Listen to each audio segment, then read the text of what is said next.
You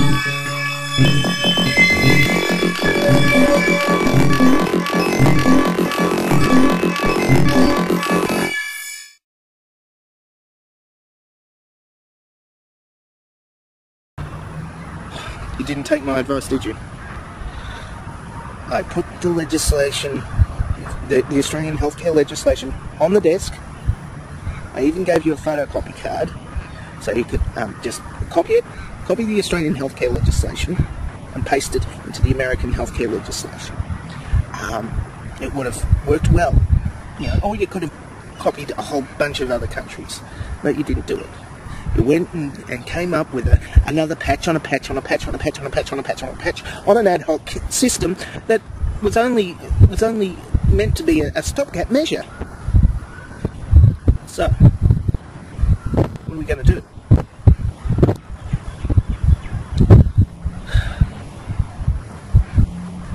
Okay, I've got a plan.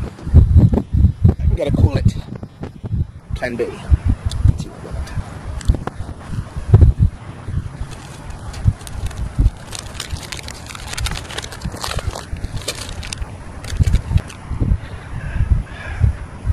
Lift the embargo on Cuba.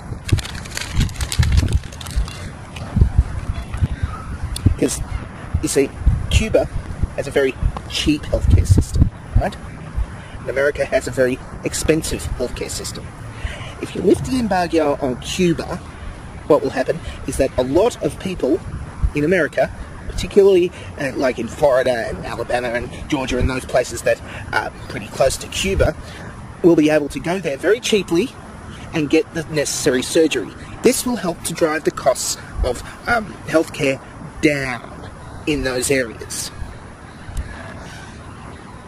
And then what's going to happen is that the doctors there, because they are underpaid at the moment, the doctors there will get a whole lot of extra income, and because the embargo has been lifted, they will be able to go and buy some American cars. So, what you've got is cheaper healthcare in certain southern states, and a whole bunch of cars will get sold to Cuba, and then they can stop driving those massive cars that have been patched together from the 1950s. And that's my solution.